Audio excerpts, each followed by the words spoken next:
ओम नमः शिवाय। हर हर महादेव। आप सभी को दीपावली पर्व की हार्दिक शुभकामनाएं। माँ लक्ष्मी की कृपा आप सब पर हमेशा बनी रहे, जिससे आपके घर में धन वैभव का वास हो, सुख सौभाग्य बना रहे। आज कार्तिक माह के कृष्ण पक्ष की चतुर्दशी तिथि है। दोपहर के बाद अमावस्या तिथि लग जाएगी, तो कई जगहों पर दीपावली आज मनाई जाएगी और कई जगह पर 1 नवंबर को मनाई जाएगी। कहा जाता है कि अमावस्या तिथि जिस दिन 3 पहर में हो और प्रदोष काल को छू रही हो, उस दिन लक्ष्मी पूजन करना बहुत ही शुभ होता है।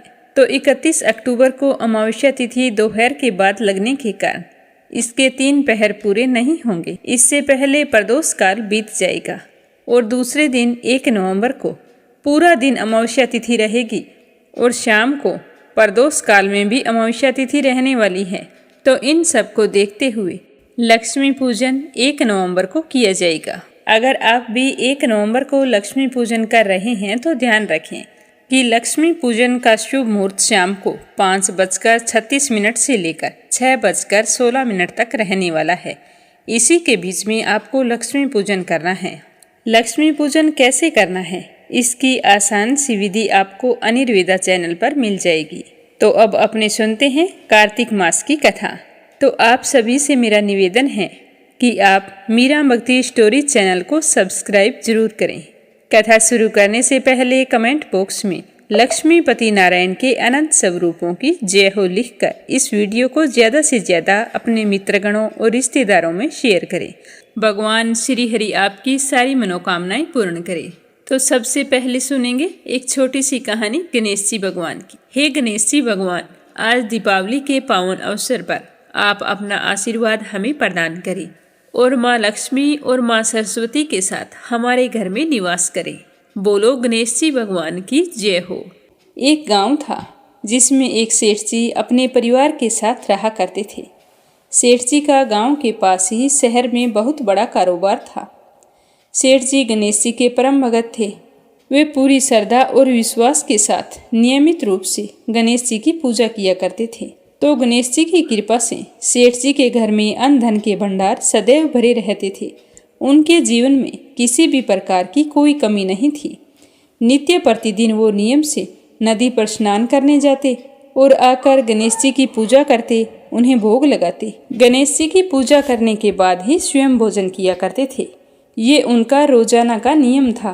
पर यह बात सेठानी जी को बिल्कुल भी अच्छी नहीं लगती थी। वो धार्मिक नहीं थी और ना ही भगवान में विश्वास रखती थी। सेठ जी को रोजाना ऐसा करने के लिए मना किया करती थी, लेकिन सेठ जी सेठानी की बात पर ध्यान नहीं देते थे।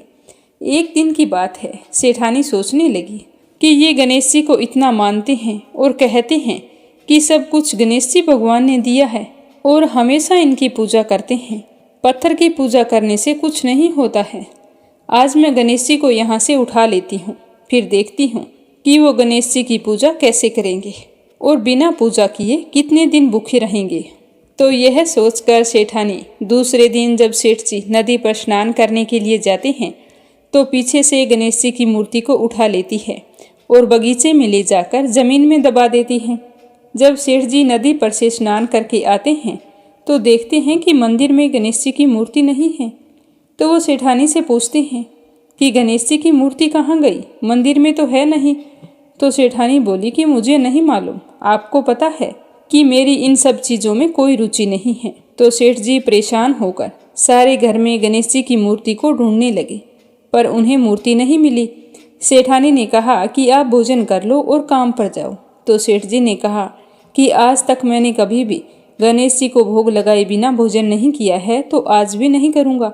सेठ जी ने अन्न जल त्याग दिया और मन ही मन गणेश जी का स्मरण करने लगे। कहने लगे कि प्रभु, मुझे लगता है कि आप मुझसे नाराज हो गए हैं। मेरी ही पूजा पाठ में कोई कमी रह गई थी, इसीलिए आप मुझे छोड़कर कहीं चले गए हैं। हे भगवान, अगर मुझसे कोई गलती हो गई हो तो मुझे माफ़ करो और अपनी कृपा दृष्टि मुझ पर बरसाओ और मुझे दर्शन दो। सेठ जी ने पूरा प्रण कर रखा था कि जब तक मुझे गणेश जी दर्शन नहीं देंगे तब तक मैं अन्न जल ग्रहण नहीं करूँगा। तो इसी तरह पूरा दिन निकल गया।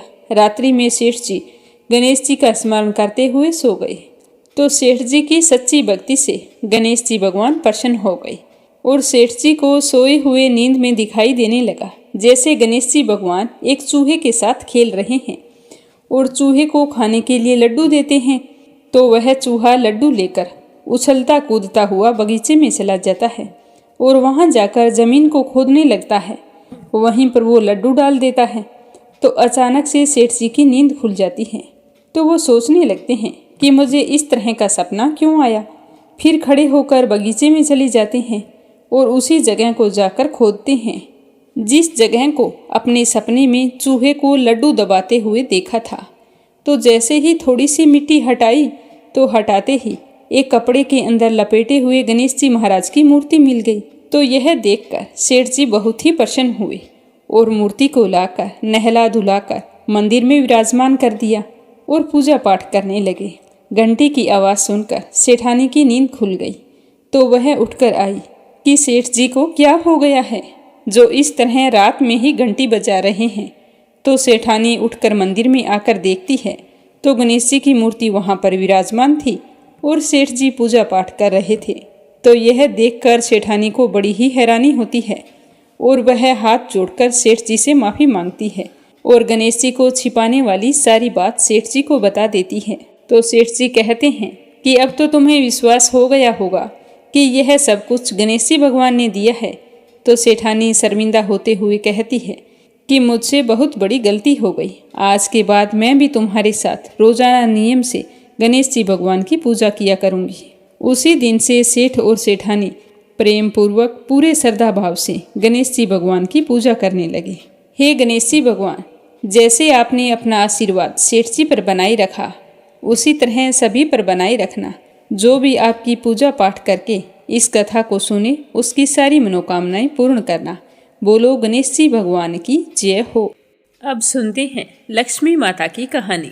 प्रेम से कहिए लक्ष्मी माता की जय हो। एक समय की बात है, महर्षि श्री वेद व्यास जी हस्तिनापुर आए तो उनका आगमन सुनकर महाराज धृतराष्ट्र उनको आदर सहित राजमहल में ले आए।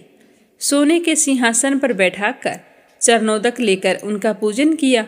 माता कुंती और गांधारी ने हाथ जोड़कर श्री व्यास जी से कहा कि हे महामुनि, आप त्रिकालदर्शी हैं, अतः आपसे हमारी प्रार्थना है कि आप हमको कोई ऐसा सरल व्रत तथा पूजन बताएं जिससे हमारा राज्य, लक्ष्मी, सुख, संपत्ति, पुत्र पुत्रादि और सभी के परिवार सुखी रहें।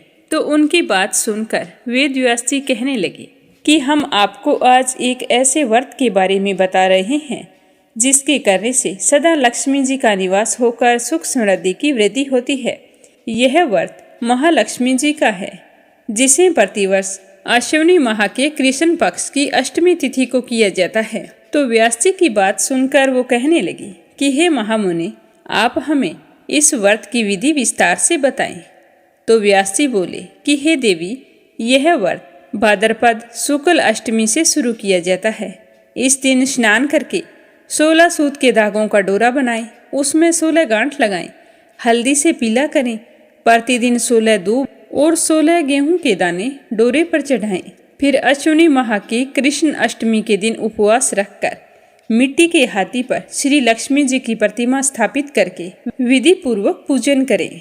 इस प्रकार श्रद्धा भक्ति से महालक्ष्मी जी का व्रत और पूजन करने से आप लोगों की राज्य में लक्ष्मी जी का सदा ही वास रहेगा। तो इस प्रकार व्रत का विधान बताकर श्री वेद व्यास जी अपने आश्रम को चले गए। इधर कुछ समय बाद भाद्रपद माह के शुक्ल पक्ष की अष्टमी तिथि आई तो गांधारी तथा कुंती अपने अपने महलों में नगर की स्त्रियों सहित व्रत का आरंभ करने लगी। इस प्रकार 15 दिन बीत गए। 16वें दिन अश्विनी माह के कृष्ण अष्टमी के दिन गांधारी और कुंती ने व्रत रखा, पर गांधारी ने नगर की सारी प्रतिष्ठित महिलाओं को पूजन के लिए अपने महल में आमंत्रित कर लिया। माता कुंती के यहाँ कोई भी महिला पूजन के लिए नहीं आई और गांधारी ने माता कुंती को लक्ष्मी पूजन के लिए महल में नहीं बुलाया। तो ऐसा करने से माता कुंती ने अपना बड़ा अपमान समझा और उन्होंने पूजा की कोई तैयारी नहीं की, उदास होकर बैठ गई। जब 500 पांडव युधिष्ठिर, अर्जुन, भीम, नकुल और सहदेव महल में आए तो अपनी माता को उदास देखकर पूछने लगे कि हे माता, आप इस तरह से उदास क्यों हैं? आपने पूजन की तैयारी क्यों नहीं की? तब माता कुंती ने कहा कि हे पुत्र, आज महालक्ष्मी जी के व्रत का उत्सव गांधारी के महल में मनाया जा रहा है, तो उन्होंने नगर की सारी महिलाओं को अपने महल में बुला लिया है। मेरे लिए तो एक महिला भी नहीं बची है जो मेरे साथ पूजा कर सके। गांधारी ने सारी महिलाओं को तो बुला लिया, पर मुझे एक बार भी महल में आने के लिए नहीं बोला। उसके तो 100 पुत्र हैं। उन्होंने मिलकर एक मिट्टी का विशाल हाथी भी बनाया है, तो उसे देखने के लिए नगर की सारी महिलाएं उसके महल में चली गई हैं। तो अपनी माता को इस तरह मायूस और उदास देखकर अर्जुन ने कहा कि हे माता, आप पूजन की तैयारी करें और नगर में बुलावा दे दें कि आज हमारे यहाँ स्वर्ग के ऐरावत हाथी की पूजा होगी।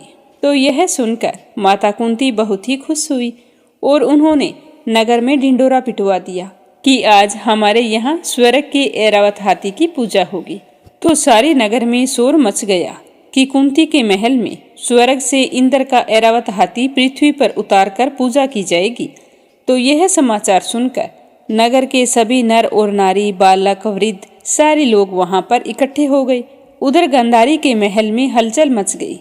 वहां इकट्ठी हुई सारी महिलाएं अपनी अपनी थालियां लेकर कुंती की महल की ओर जाने लगी। देखते ही देखते कुंती का सारा महल ठसाठस भर गया और पूजा की बड़े जोरों शोरों से तैयारियां होने लगी। उधर अर्जुन ने बाण के द्वारा स्वर्ग से ऐरावत हाथी को बुला लिया। माता कुंती ने ऐरावत हाथी को खड़ा करने के लिए अनेक रंगों की रंगोली बनवाई, नवीन रेशम वस्त्र बिछवाई। नगरवासी स्वागत की तैयारी में फूल माला, अबीर, गुलाल, केसर हाथों में लेकर कतार बनाकर खड़े हो गई। जब स्वर्ग से ऐरावत हाथी पृथ्वी पर उतरने लगा तो उसके आभूषणों की ध्वनि गूंजने लगी। ऐरावत के दर्शन होते ही जय जयकार के नारे लगने लगे। जैसे ही सायंकाल हुई तो इंद्र का भेजा हुआ हाथी माता कुंती के भवन के चौक में उतर आया। तो इस तरह हाथी के उतरते ही खुश होकर सारे नगरवासियों ने पुष्पमाला, अबीर, गुलाल, केसर आदि सुगंधित पदार्थ चढ़ाकर उसका स्वागत किया। राज्य पुरोहित द्वारा ऐरावत पर महालक्ष्मी जी की मूर्ति स्थापित करके वेद मंत्रोच्चारण द्वारा पूजन किया गया। नगरवासियों ने भी महालक्ष्मी पूजन किया। फिर अनेक प्रकार के पकवान लेकर ऐरावत को खिलाए और यमुना का जल उसे पिलाया गया। राज्य पुरोहित द्वारा स्वस्ति वाचन करके महिलाओं द्वारा महालक्ष्मी का पूजन कराया गया। 16 गांठों वाला डोरा लक्ष्मी जी को चढ़ाकर अपने अपने हाथों में बांध लिया। उसके बाद ब्राह्मणों को भोजन करवाया। दक्षिणा स्वरूप सोने के आभूषण, वस्त्र आदि दिए गए। उसके बाद महिलाओं ने मिलकर मधुर संगीत लहरियों के साथ भजन कीर्तन किया। संपूर्ण रात्रि महालक्ष्मी व्रत का जागरण चलता रहा। दूसरे दिन प्रातःकाल राजपुरोहित द्वारा वेद मंत्रोच्चारण के साथ जलाशय में महालक्ष्मी जी की मूर्ति का विसर्जन किया। फिर ऐरावत हाथी को विदा करके इंद्रलोक को भेज दिया। इस प्रकार जो भी स्त्रियां श्री महालक्ष्मी जी का विधि पूर्वक व्रत और पूजन करती हैं, उनके घर धन धान्य से पूर्ण रहते हैं तथा महालक्ष्मी जी का सदा ही उनके घर में निवास रहता है। जब भी आप लक्ष्मी पूजन करें, कथा सुने, तो इस स्तुति को अवश्य बोलना चाहिए कि महालक्ष्मी नमस्तुभ्यम नमस्तुभ्यम सुरेश्वरी, हरिप्रिये नमस्तुभ्यम नमस्तुभ्यम दयानिधे। ये माँ महालक्ष्मी की कथा है। जब भी आप लक्ष्मी माता के व्रत करते हैं या फिर लक्ष्मी पूजन करते हैं तो माँ लक्ष्मी का आशीर्वाद पाने के लिए इस कथा को जरूर सुनना चाहिए। अब सुनते हैं कार्तिक मास की कथा। बोलो लक्ष्मीपति नारायण के अनंत स्वरूपों की जय हो। यह कहानी भगवान श्री राम, लक्ष्मण और सीता जी की है। इस कथा को सुनने का नियम भी लिया जाता है और वैसे अगर कार्तिक के महीने पूरे महीने हम इसे सुनते हैं तो हमारी सारी मनोकामनाएं पूर्ण होती है और अन्न धन के भंडार भरे रहते हैं। जब भगवान श्री राम, लक्ष्मण और सीता जी अपने पिताजी दशरथ की आज्ञा से वनवास जाने लगे तो रास्ते में सभी तीर्थ, गंगा, यमुना, गोमती नदियों में पितर तर्पण एवं वन में कंदमूल, फल फूल खाते हुए अपना समय व्यतीत करने लगे। ऐसा करते करते कई महीनों बीत गए। कार्तिक का महीना आया तो कार्तिक महीने की पहली तिथि के दिन सीता माता ने सुबह जल्दी उठकर स्नान किया और लक्ष्मण जी अपने भाई राम जी की आज्ञा से फल फूल लाकर माता सीता को दे दिए। तब माँ सीता ने 4 पत्तल परोसी तो लक्ष्मण कहने लगा कि भाभी माँ, हम तो 3 ही हैं, फिर ये 4 पत्तल किसके लिए हैं? तो सीता माता कहने लगी कि 3 तो हम हैं, 1 पत्तल गौ माता की है। राम जी, लक्ष्मण जी और गौ माता की पत्तल परोस कर सीता माता बैठ गई। तो राम जी पूछने लगे कि आपने अभी तक भोजन करना शुरू क्यों नहीं किया? तो सीता माता कहने लगी कि मैं तो कार्तिक के महीने में राम कथा सुनाती हूँ, ये मेरा नियम है, राम कथा सुनने के बाद ही फल ग्रहण करूँगी। तो राम जी कहने लगे कि कथा तुम मुझे सुना दो। तो सीता माता कहने लगी कि आप मेरे पति हैं, मैं आपको कथा कैसे सुनाऊं? तो लक्ष्मण जी बोले कि भाभी माँ, मुझे सुना दो। तो सीता माता कहने लगी, नहीं, आप मेरे देवर हैं, औरत की बात तो औरत ही सुने, आपको मैं कथा नहीं सुना सकती। तो लक्ष्मण जी सोचने लगे कि इस जंगल में औरत कहाँ से मिलेगी? अगर नहीं मिली तो भाभी तो भूखी रह जाएगी, अगर भाभी भोजन नहीं करेंगे तो हम भी भोजन नहीं करेंगे। तो सोचते हुए लक्ष्मण जी ने अपनी माया से एक नगरी का निर्माण किया। उस नगरी में सारी सुख सुविधाएं थी, वहाँ की सारी चीजें सोने की थी। सारी चीजें सोने की होने के कारण उस नगरी का नाम सोन नगरी रखा गया। सोन नगरी के लोग बहुत ही घमंडी थे, क्योंकि उस नगर में कोई गरीब नहीं था। तो लक्ष्मण जी ने कहा कि भाभी माँ, पास ही में एक नगरी है, तुम वहाँ कुएं पर जाकर बैठ जाना, वहाँ पर पानी लेने के लिए पनिहारिनें आएंगी तो उन्हें तुम राम कथा सुना देना। तो सीता माता कुएं पर जाकर बैठ गई। तो वहाँ पर कोई औरतें पानी लेने आ रही थी, कोई जा रही थी, उनका तांता लगा हुआ था। तो देखकर सीता माता ने उनसे कहा कि राम राम बहनों। तो एक ने भी जवाब नहीं दिया, सारी चुपचाप चली गई। तो उनके जवाब ना देने पर सीता माता बहुत ही उदास हुई और वहीं पर बैठ गई। तभी वहाँ पर एक छोटी सी लड़की आई। उसे देखते ही सीता माता ने कहा कि बाई, राम राम। तो उसने कहा राम राम। तो सीता माता उससे कहने लगी कि बाई, तुम मेरी राम कथा सुन लो। तो वो कहने लगी कि मेरे घर पर काम है। तो सीता जी ने कहा कि मेरे पति राम और मेरे देवर भूखे बैठे हैं। तब लड़की बोली कि मेरी भी माँ मेरा घर पर इंतजार कर रही है। यह कहकर लड़की वहाँ से जाने लगी। तो सीता माता को गुस्सा आ गया और सीता माता के क्रोध के कारण सारी सोने की नगरी साधारण सी हो गई और उस लड़की के पास जो सोने का घड़ा था वो मिट्टी का घड़ा बन गया। अब लड़की जब घर गई तो उसकी माँ कहने लगी कि बाई, ये क्या हुआ? तब वो लड़की कहने लगी, मेरे को तो नहीं पता, आज जब मैं पानी लेने गई थी तो वहाँ पर एक साध्वी बैठी थी, मुझसे कह रही थी राम कथा सुन ले, पर मैंने तो कहा कि मैं नहीं सुनूंगी, क्या पता उसने कुछ कर दिया हो। तो उसकी माँ कहने लगी कि बेटा, तुम वापस जाओ और जाकर उसे राम कथा सुनो। तो लड़की कहने लगी कि नहीं माँ, मैं वापस नहीं जाऊंगी, उसने कथा सुनने से मना कर दिया। तो उनकी बहू देख कर बोली कि माँ जी, अगर आपकी आज्ञा हो तो मैं राम कथा सुनकर आती हूँ। तो उसकी सास ने कहा कि हाँ ठीक है, सुना। तो बहू ने घड़ा उठाया और कुएं पर चली गई। वहाँ जाकर देखा तो सीता माता वहाँ पर बैठी थी, लेकिन वो उससे कुछ नहीं बोली। तो वो भी जाकर कुएं से पानी भरने लगी। घड़े को भर ले और फिर वापस खाली कर दे, भर ले फिर वापस खाली कर दे, इसी तरह से करती रही। काफ़ी समय बीत जाने पर सीता माता उसे देखकर कहने लगी कि तुम्हारे घर पर कोई काम नहीं है क्या, इस तरह घड़ा भर रही हो और खाली कर रही हो। तो वो कहने लगी कि माता जी, मैं तो सारा काम करके आई हूँ। तो सीता माता कहने लगी कि तूने मुझे माँ कहकर बुलाया है, बेटा तू मेरी कहानी सुनेगी क्या? तो वो कहने लगी कि माता जी, आप कहानी सुनाओ, मैं प्रेम से सुनूंगी। तो सीता माता ने कहा कि बेटा, तूने मेरी मृत्यु लोक में मदद की है, भगवान तेरी स्वर्ग लोक में रक्षा करेंगे।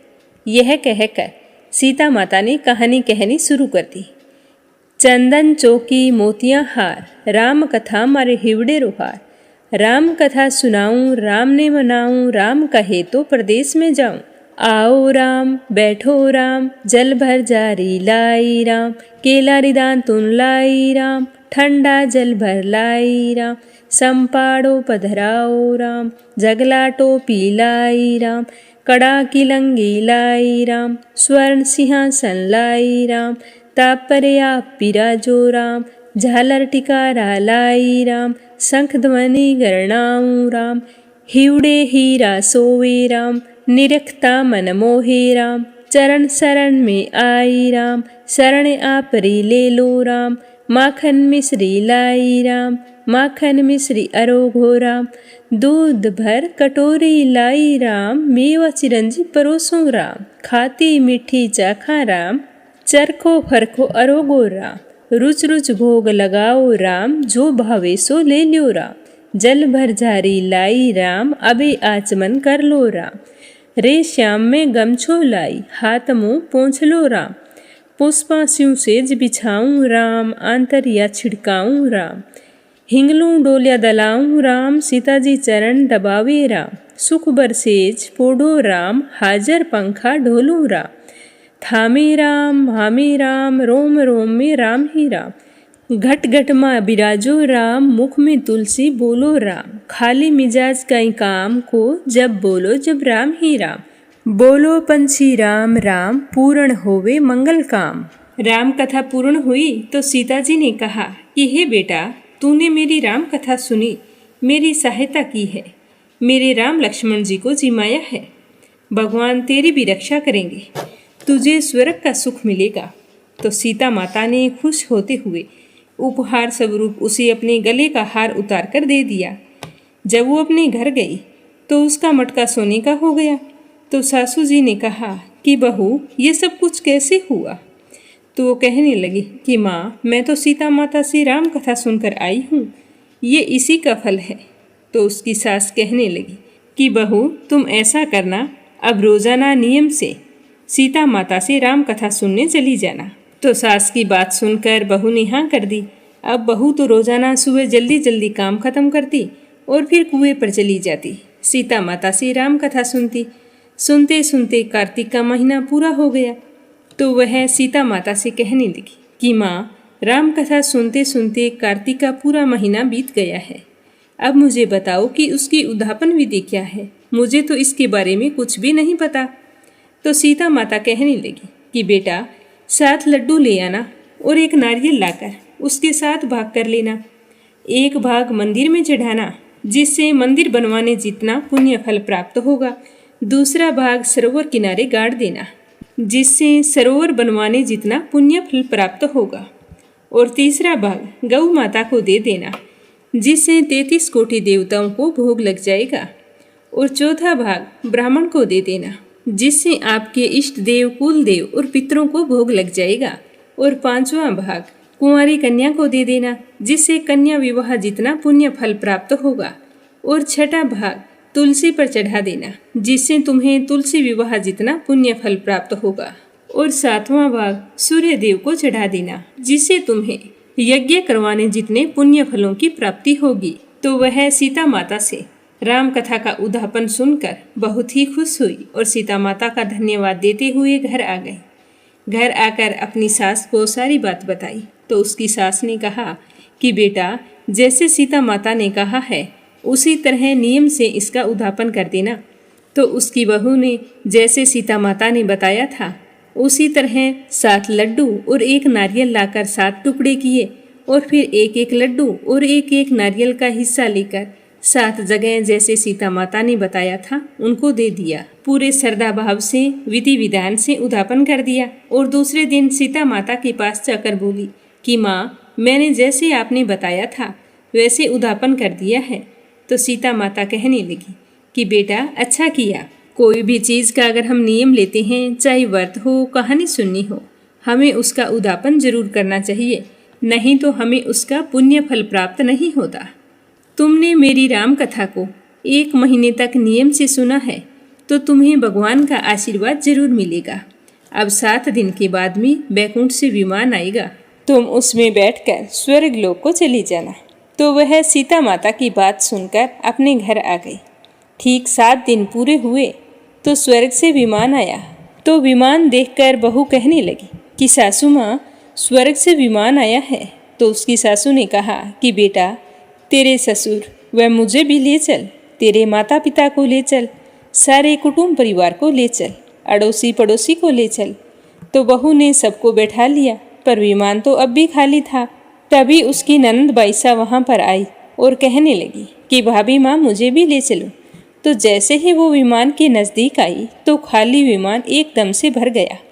तो वो कहने लगी कि भाभी सा, ये क्या है? उसकी सास भी कहने लगी कि मेरी बेटी को देखते ही विमान कैसे भर गया? तो उसकी बहू कहने लगी कि माँ जी, ननंद बाईसा ने अपने जीवन में कभी भी कोई धर्म पुण्य का कार्य नहीं किया है, तो इसे स्वर्ग में अभी जगह नहीं मिलेगी। तो उसकी ननंद कहने लगी कि भाभी, मैं तो अज्ञानी हूँ, ना समझ हूँ, नादान हूँ, मुझे बताओ कि मुझे धर्म कर्म कैसे करना है। तो उसकी भाभी ने कहा कि तुम पहले कार्तिक मास में राम लक्ष्मण की कथा सुनो, फिर आपके लिए भी बैकुंठ से विमान आएगा।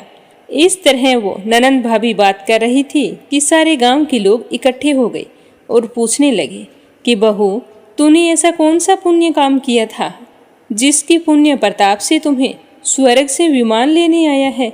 तो बहू कहने लगी कि मैंने तो कुछ नहीं किया, मैं तो सीता माता से प्रतिदिन राम कथा सुनती थी और नियम से उद्यापन भी किया है। तो सारे गांव वाले कहने लगे कि बहू, हमें भी राम कथा सुनाओ। तो बहू ने राम कथा कहनी शुरू कर दी और सारे नर नारी कथा सुनने लगे। राम कथा संपूर्ण होते ही सारी नगरी सोने की हो गई। अब बहू ने कहा कि अब से इस राम कथा को नियम से सुनना, जो कोई राम कथा को सुनेगा उसे मेरे ही समान फल प्राप्त होगा, बाद में उसका नियम से उद्यापन भी करना है।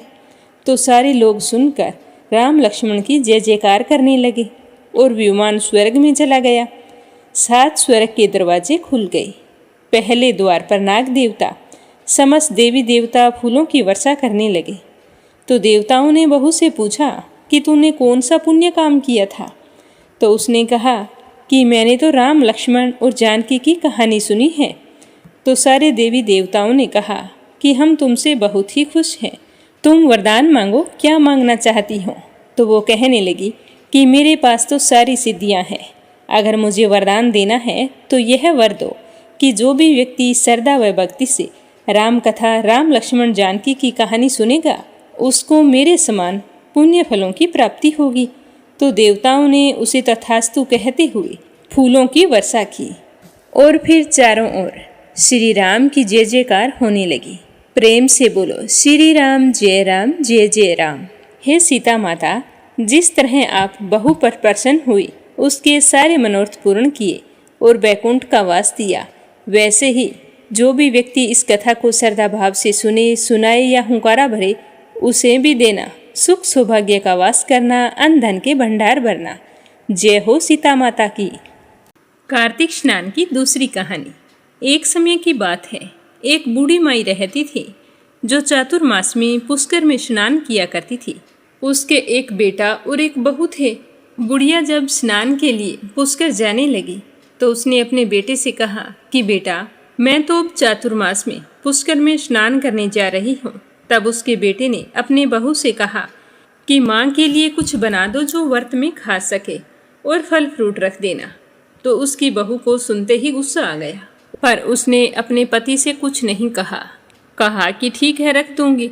पर उसने जब अपनी सास का सामान पैक किया तो उसके साथ में खाली डिब्बा रख दिया। तो बुढ़िया और उसका बेटा पुष्कर के लिए रवाना हो गई। रास्ते में वह अपनी माँ से कहने लगा कि माँ, फल आहार कर लो। जहाँ पानी मिला वहीं फल आहार करने बैठ गए। तो भगवान की कृपा से जैसे ही बुढ़िया ने टिफिन खोला तो वह तो फलों से भर गया। तो माँ ने फलहार कर लिया। इस तरह दोनों माँ बेटे पुष्कर पहुँच गए।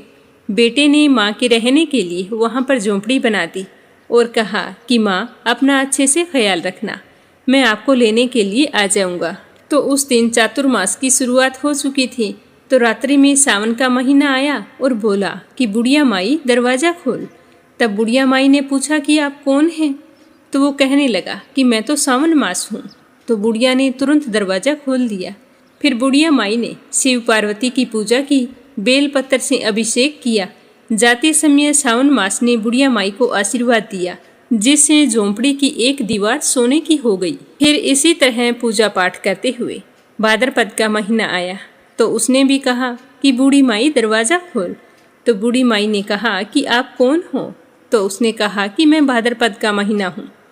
तो बुढ़िया ने झट से दरवाज़ा खोल दिया और सत्तू बनाकर कजरी तीज बनाई। तो भादो मास ने बुढ़िया माई को आशीर्वाद दिया, जिससे झोंपड़ी की दूसरी दीवार भी सोने की हो गई। फिर इस तरह महीना बीतने पर अश्विनी महीना आया। उसने भी दरवाज़ा खोलने को कहा। तो बूढ़ी माई ने दरवाज़ा खोला। फिर पितरों का तर्पण कर ब्राह्मण भोज करवा के श्राद्ध किया। नवरात्रि में माँ दुर्गा की अखंड ज्योत जलाकर प्रसन्न किया। सत्य की विजय दिवस के रूप में बुराई के अंत की खुशी में दशहरा मनाया। अश्विनी मास ने भी जाते समय प्रसन्न होकर आशीर्वाद दिया, जिससे तीसरी दीवार भी बहुमूल्य रत्नों से जड़ित सोने की हो गई और बुढ़िया माई को सदैव प्रसन्न रहने का आशीर्वाद दिया। इसके बाद में कार्तिक का महीना आया।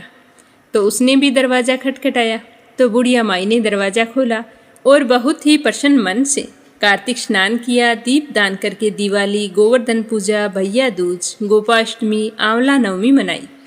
कार्तिक मास ने जाते समय आशीर्वाद दिया, जिससे झोंपड़ी के स्थान पर सुंदर सा महल बन गया। अब बुढ़िया माई तो भजन कीर्तन करती, गरीबों की सेवा करती। इसी तरह पूजा पाठ और धर्म कर्म में अपना समय व्यतीत करने लगी। जैसे ही 4 महीने पूरे हुए तो उसका बेटा उसे लेने के लिए आया। तो अपनी माँ और झोंपड़ी को देखकर पहचान नहीं सका। इधर उधर पूछने लगा कि मैं तो यहाँ पर मेरी माँ को एक झोंपड़ी में छोड़ गया था। आज ना मेरी माँ है और ना वो झोंपड़ी है। तो लोगों ने बताया कि यही है तेरी माँ और वो झोंपड़ी की जगह महल बन गया है। तो यह देखकर बेटा माँ के चरणों में गिर पड़ा और बोला कि माँ, मैंने तो आपको पहचाना ही नहीं। अब चलो घर चलते हैं। सारे सामान के साथ वह अपनी माँ को घर ले आया। जैसे ही इतने सामान के साथ माँ बेटे घर आए तो सास के इतने ठाठ देखकर बहू को मन ही मन ईर्ष्या होने लगी। साथ में लालच भी आ गया। वह सोचने लगी कि अगले साल चातुर्मास शुरू होते ही मैं मेरी माँ को वहाँ भेजूंगी। मेरी माँ भी धनवान हो जाएगी। तो जैसे ही दूसरा साल आया तो उसने अपनी माँ के लिए खूब सारा घी और मेवे डालकर लड्डू बनाए और सारा सामान अच्छे से पैक कर दिया और अपनी माँ को कहा कि माँ, तुम अब जाओ, चातुर्मास में पुष्कर में रहकर स्नान करो। तो उसकी माँ की तो धर्म कर्म में बिल्कुल भी रुचि नहीं थी, पर क्या करती, अपनी बेटी के जिद के आगे उसे जाना पड़ा। तो उसका जवाई उसे लेकर पुष्कर चला गया और वहाँ पर झोंपड़ी बनाकर छोड़ आया। अब वो तो जाते ही सबसे पहले लड्डुओं का डिब्बा खोला और जल्दी जल्दी 2-3 लड्डू खा लिए। अब वो तो सारा दिन लड्डू खाती, 4 बार भोजन करती और सारा दिन सोई रहती। सावन का महीना आया, आवाज़ें दे देकर चला गया। बाद में भाद्रपद का महीना आया तो भी वो खड़ी नहीं हुई। उसके बाद अश्विनी का महीना और फिर कार्तिक का महीना। इस तरह 4 महीने आए और चले गए। 4 महीनों के जाते ही झोंपड़ी गिर गई। अब बहू की माँ गधी की योनि में चली गई, क्योंकि औरत जो है लक्ष्मी का रूप होती है। इसीलिए औरत को लक्ष्मी की तरह ही चंचल होना चाहिए। उसके आलस्य के चलते सब कुछ खत्म हो गया। इसीलिए औरत को भगवान की पूजा और अतिथि का सम्मान, दान पुण्य और व्रत उपवास करते रहना चाहिए। जैसे ही चातुर्मास समाप्त हुआ तो उसकी बेटी ने अपने पति से कहा कि जाओ मेरी माँ को लेकर आओ, 4 महीने पूरे हो गई हैं। तो अपनी पत्नी के कहने पर वो अपनी सास को लेने के लिए पुष्कर चला गया। जब वह पुष्कर गया तो वो कहीं पर नहीं मिली। इधर उधर लोगों से पूछा कि भाई, मैं यहाँ पर झोंपड़ी बनाकर अपनी सास को छोड़कर गया था, वो चातुर्मास स्नान करने के लिए आई थी, अब वो कहीं पर भी दिखाई नहीं दे रही, कहाँ है? तो गांव वालों ने कहा कि तुम्हारी सास 4 पहर खाती थी और सारा दिन सोई रहती थी। हमने तो कभी देखा नहीं कि उसने चातुर्मास का स्नान या पूजा पाठ किया है। अब वह तो गधी की योनि में चली गई है। यह कहते हुए लोगों ने एक गधी की ओर इशारा किया, जो एक कूड़े के ढेर के पास खड़ी थी। तो जवाई ने पास जाकर रस्सी डालकर बांधी और थामे थामे अपने घर ले आया। तो उसकी पत्नी ने कहा कि मेरी माँ को नहीं लेकर आई, इस गधे को क्यों लेकर आई हो? तो वो कहने लगा कि ये तेरी माँ ही है। तूने तो धन के लालच में तेरी माँ को पुष्कर बेच दिया, लेकिन तेरी माँ की तो धर्म कर्म में कोई रुचि नहीं थी। इसीलिए वहाँ पर सारे दिन सोती रहती और 4 पहर भोजन कर लेती। स्नान, ध्यान, पूजा पाठ इसने वहाँ पर कुछ भी नहीं किया। तो जैसे ही 4 महीने बीत गए तो इसे गधी की योनि मिल गई। तो अपनी माँ की हालत देखकर उसकी बेटी को बहुत ही दुख होने लगा। तो वह इधर उधर पंडितों के पास पूछने लगी। बड़े बड़े विद्वानों, ब्राह्मण, ऋषि मुनियों को पूछने पर उन्होंने बताया कि तेरी सास के स्नान किए हुए पानी से तुम्हारी माँ को स्नान कराओ तो उसे गधे की योनि से मुक्ति मिलेगी और मनुष्य की योनि मिल जाएगी। तो बहू अपने सास के पास आई और उसके चरणों में गिरकर कहने लगी कि माँ जी, मुझसे गलती हो गई। तो सास कहने लगी कि बेटा ऐसा क्या कर दिया। तो उसने कहा कि माँ, जब आप चातुर्मास स्नान करने के लिए गई थी तो ईर्ष्यावश मैंने आपके साथ खाली डिब्बा रखा था। उसमें फल, आहार, लड्डू वगैरह कुछ नहीं थे और तुम्हारे पास धन देखकर मेरे मन में लालच आ गया। मैंने आपके पास आए धन की कोई कदर नहीं की और मैंने सोचा कि मेरी माँ को पूछकर भेजूंगी और मेरी माँ भी तुम्हारी तरह खूब सारा धन लेकर आएगी। तो तुम्हारी देखा देखी मैंने अपनी माँ को पूछकर भेज दिया। उन्होंने वहाँ जाकर कोई पूजा पाठ, दान धर्म नहीं किया, जिसकी वजह से भगवान नाराज हो गए और उसे गधे की योनि मिल गई। अब पंडितों ने बताया है कि अगर तुम्हारे किए हुए स्नान के पानी से मेरी माँ को स्नान कराऊं तो उसे गधे की योनि से मुक्ति मिल सकती है। हे सासू माँ, आप तो बहुत ही पवित्र और धर्मात्मा हो। आज मेरी आंखें खुल गई, मुझे माफ़ कर दो। अब दूसरे ही दिन से बहू रोजाना अपनी सास के लिए स्नान करने के लिए पानी डालती और जो स्नान करके पानी बचता उससे अपनी माँ को स्नान कराती। पूरे 1 महीने ऐसा करने से उसकी माँ फिर से मनुष्य योनि में आ गई। हे राई दामोदर भगवान, जैसा आपने बुढ़िया माई को दिया वैसा सबको देना। कहानी सुनने वाले को, हुंकारा भरने वाले को, सारे परिवार को देना। और जैसा आपने बहू की माँ को दिया वैसा किसी को ना देना। सबकी धर्म कर्म में रुचि बनाए रखना, सुख सौभाग्य का वास करना, अन्न धन के भंडार भरना। बोलो कार्तिक देवता की जय हो। तो अब अपने सुनेंगे कार्तिक मास महात्म्य की कथा। बोलो श्री कृष्ण भगवान की जय हो। नारद जी कहने लगे कि हे राजन, यही कारण है कि कार्तिक मास के व्रत उद्यापन में तुलसी की जड़ में भगवान विष्णु की पूजा की जाती है। तुलसी का पौधा भगवान श्री हरि विष्णु को अधिक प्रीति प्रदान करने वाला माना गया है। राजन, जिसके घर में तुलसी वन है वह घर तीर्थ स्वरूप है, वहाँ यमराज के दूत नहीं आते। तुलसी का पौधा सदैव सभी पापों को नाश करने वाला तथा अभिष्ट कामनाओं को देने वाला है। जो श्रेष्ठ मनुष्य तुलसी का पौधा लगाते हैं वे यमराज को नहीं देखते। नर्मदा का दर्शन, गंगा का स्नान और तुलसी वन का संसर्ग, ये तीनों एक ही समान कहे गए हैं। जो तुलसी की मंजरी से संयुक्त होकर प्राण त्याग करता है उसने चाहे कितने भी पाप किए हों उसे यमराज छू नहीं सकता। तुलसी को छूने से कामिक, वाचिक, मानसिक आदि सभी पाप नष्ट हो जाते हैं। जो मनुष्य तुलसी दल से भगवान का पूजन करते हैं वह पुनः गर्भ में नहीं आते, अर्थात जन्म मरण के चक्कर से छूट जाते हैं।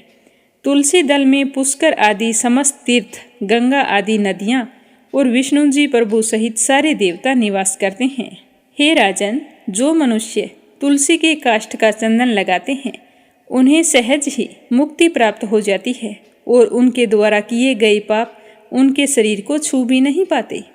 जहाँ तुलसी के पौधे की छाया होती है वहीं पितरों की तृप्ति के लिए श्राद्ध करना चाहिए।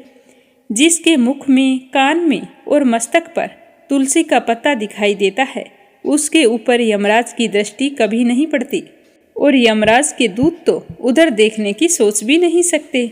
जो प्रतिदिन आदरपूर्वक तुलसी की महिमा सुनता है वह सब पापों से मुक्त होकर ब्रह्मलोक को जाता है। इस प्रकार आंवले का महान वृक्ष सभी पापों को नाश करने वाला है। आंवले का वृक्ष भगवान विष्णु को प्रिय है। इसके स्मरण मात्र से ही मनुष्य गोदान का फल प्राप्त करता है। जो मनुष्य कार्तिक में आंवले के पौधे की पूजा करता है तथा आंवले की छाया में भोजन करता है उसके सभी पाप नष्ट हो जाते हैं। आंवले की छाया में मनुष्य जो भी पुण्य करता है वह कोटि गुना हो जाता है। जो मनुष्य आंवले की छाया के नीचे कार्तिक में ब्राह्मण दंपति को एक बार भी भोजन देकर स्वयं भोजन करता है वह अन्न दोष से मुक्त हो जाता है। लक्ष्मी प्राप्ति की इच्छा रखने वाले मनुष्य को सदैव आंवले से स्नान करना चाहिए। नवमी, अमावस्या, सप्तमी, संक्रांति, रविवार, चंद्र ग्रहण तथा सूर्य ग्रहण के दिन आंवले से स्नान नहीं करना चाहिए। जो मनुष्य आंवले की छाया में बैठकर पिंडदान करता है, उसके पितर भगवान श्री हरि विष्णु के आशीर्वाद से मोक्ष को प्राप्त होते हैं। जो मनुष्य आंवले के फल और तुलसी दल को पानी में मिलाकर स्नान करता है, उसे गंगा स्नान का फल प्राप्त होता है। जो मनुष्य आंवले के पत्तों और फलों से देवताओं का पूजन करता है, उसे स्वर्णमणि और मोतियों द्वारा पूजन का फल प्राप्त होता है। कार्तिक मास में जब सूर्य तुला राशि में होता है, तब सभी तीर्थ, ऋषि, देवता और सभी यज्ञ आंवले के वृक्ष में वास करते हैं।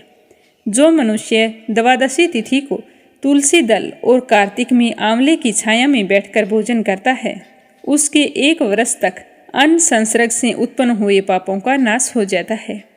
जो मनुष्य कार्तिक में आंवले की जड़ में विष्णु जी का पूजन करता है, उसे श्री विष्णु क्षेत्रों के पूजन का फल प्राप्त होता है। आंवले के पेड़ और तुलसी के पौधे की महिमा का वर्णन करने में स्वयं श्री ब्रह्मा जी भी असमर्थ हैं। इसीलिए धात्री और तुलसी जी की जन्म कथा सुनने से मनुष्य अपने वंश सहित भक्ति को प्राप्त करता है। अगले अध्याय में अपने सुनेंगे कि कार्तिक के महीने और कौन कौन से देवताओं का पूजन किया जाता है। अब अपने सुनते हैं तुलसी माता की कहानी। बोलो तुलसी माता की जय हो। एक समय की बात है, एक गांव में एक गरीब परिवार रहता था। माँ बाप और उसकी एक छोटी सी कन्या थी। जब भी वह गांव की औरतों को तुलसी की पूजा करते हुए देखती, तो वो सोचती कि मैं भी तुलसी की पूजा करूं। तो जैसे ही वो थोड़ी सी बड़ी हुई, तो वह प्रतिदिन तुलसी माता का पूजन करने लगी। अब तो उसका नियम बन गया। वह रोजाना सुबह जल्दी उठती, पहले स्नान करके तुलसी माता की पूजा करती, उसी के बाद में भोजन करती थी। ऐसा करते करते वो कन्या बड़ी हो गई, तो उसके माँ बाप ने उसकी शादी करवा दी। वो गरीब थे, उनके पास देने के लिए कुछ नहीं था, तो वह कन्या अपने साथ उस तुलसी के गमले को लेकर चली गई। अब ससुराल में जाकर भी वह सुबह जल्दी उठती, स्नान करके पहले तुलसी माता की पूजा करती, उसी के बाद में भोजन करती। तो उसके 2 जेठानियाँ थी, वो उसका दोनों मजाक बनाती। वो कहते कि बड़ी आई है नियम धर्म वाली, क्या तुम कोई बुजुर्ग है जो इस तरह से रोजाना स्नान करके पूजा करती है फिर भोजन करती है। पर वो अपनी जेठानियों को कुछ नहीं कहती।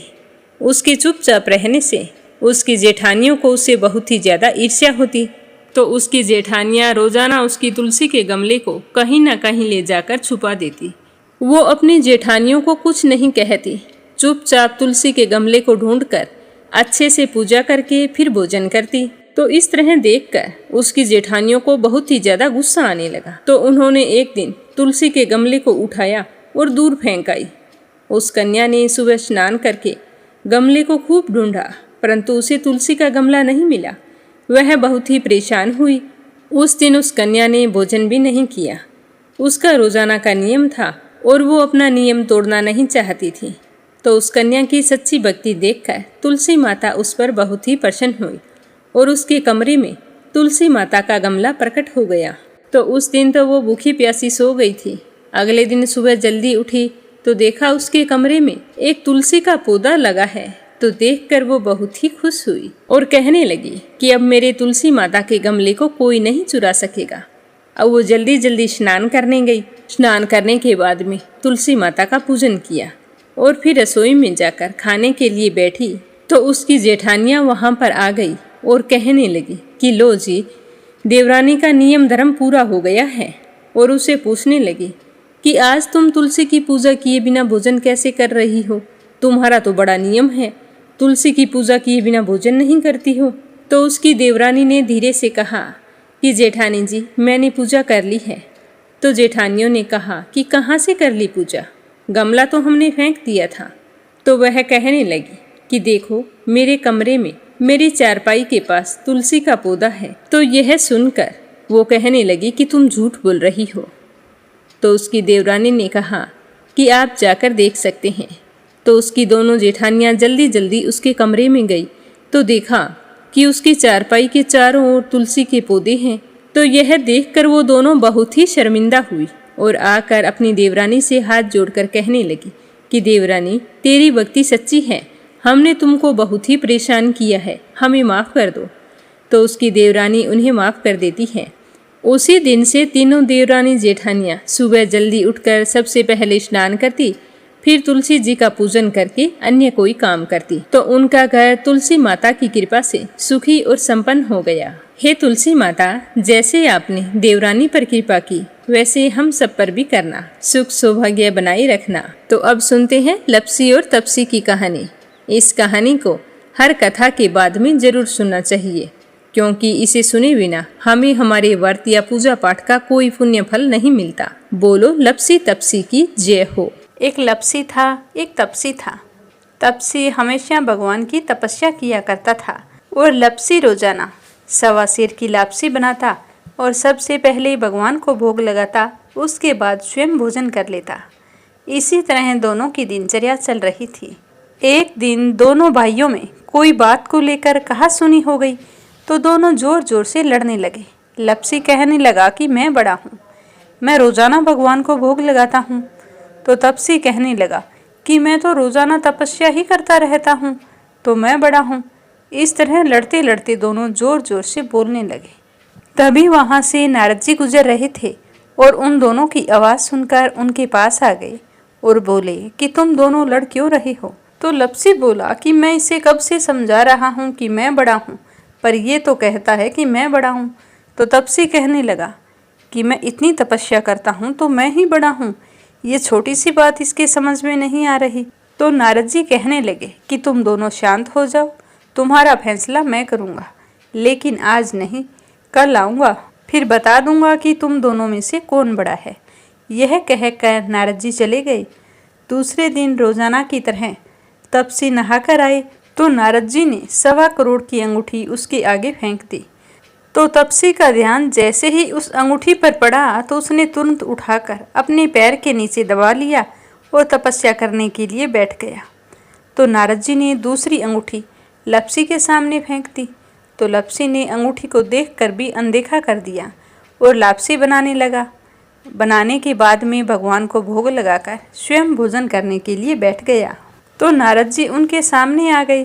तो नारद जी को देखते ही वो दोनों पूछने लगे कि नारद जी, अब आप बताओ, हम में से कौन बड़ा है। तपसी कहने लगा कि मुझे ही बड़ा बताना, क्योंकि मैं ही बड़ा हूँ। तो नारद जी बोले कि तू खड़ा होकर तेरा पैर तो उठा। तो जैसे ही उसने खड़ा होकर पैर उठाया तो उसके पैर के नीचे अंगूठी थी। तो नारद जी कहने लगे कि ये अंगूठी तूने चुराई है, तुझे तेरी तपस्या का कोई फल नहीं मिलेगा, क्योंकि ये अंगूठी मैंने ही तुम दोनों के आगे फेंकी थी। तो तूने तो झट से अंगूठी को उठा लिया, तेरा मन तो मोह माया में अब भी लगा है। लप्सी ने तो अंगूठी को देखकर भी अनदेखा कर दिया और अपनी रोजाना की भक्ति करने लगा। जो लप्सी रोजाना करता है वो भी एक भक्ति है, और मेरा फैसला ये है कि लप्सी ही सबसे बड़ा है। तो यह सुनकर तपसी हाथ जोड़कर कहने लगा कि महाराज, मुझसे बहुत बड़ा अनर्थ हो गया है, आगे से मैं ऐसी गलती कभी नहीं करूँगा। पर आप मुझे बताओ, मैंने भक्ति तो सच्चे मन से की है, तो मुझे उस भक्ति का फल कैसे मिलेगा। तो नारद जी कहने लगे कि रोटी बनाकर गाय और कुत्ते की रोटी नहीं बनाएगा, उसका फल तुझे ही मिलेगा। रोटियां बनाकर पीछे से सुबह छोटी रोटी नहीं बनाएगा, उसका फल, और शाम को रोटी बनाकर पीछे से एक बड़ी रोटी नहीं बनाएगा, उसका फल भी तुझे ही मिलेगा। ब्राह्मण को भोजन करवाकर दक्षिणा नहीं देगा, तो वो फल भी तुझे ही मिलेगा। सूट, साड़ी, तिवल अगर हम किसी को देते हैं तो उसके ऊपर भेंट स्वरूप अगर कुछ रुपए नहीं देंगे, तो उसका फल भी तुझे ही मिलेगा। अगर कोई दिए से दिया जलाएगा तो उसका फल भी तुझे ही मिलेगा। व्रत रख कर अगर कोई सारी कहानी सुन ले, लेकिन तुम्हारी इस लप्सी तपसी की कहानी को नहीं सुनेगा, तो उसका फल भी तुम्हें ही मिलेगा। तो इस तरह का आशीर्वाद पाकर तपसी बड़ा ही प्रसन्न हुआ। कहा जाता है कि उसी दिन से हर व्रत कथा के बाद में लप्सी तपसी की कहानी जरूर सुननी चाहिए। कहानी सुनने के बाद में कहना चाहिए कि लप्सी का फल लप्सी को मिले, तपसी का फल तपसी को मिले। हमारी कहानी का, हमारे व्रत का और हमारे पूजा पाठ का पुण्य फल हमें मिले। कथा समाप्त होते ही कमेंट बॉक्स में लक्ष्मीपति नारायण की जय हो जरूर लिखें और मीरा भक्ति स्टोरी चैनल को सब्सक्राइब करके वीडियो को ज़्यादा से ज़्यादा विष्णु भक्तों में शेयर करें। भगवान श्री हरि आपकी सारी मनोकामनाएं पूर्ण करें। कल फिर मिलेंगे अगले अध्याय और कथा के साथ। आप सभी की मंगल कामना के साथ। ओम नमः शिवाय। हर हर महादेव।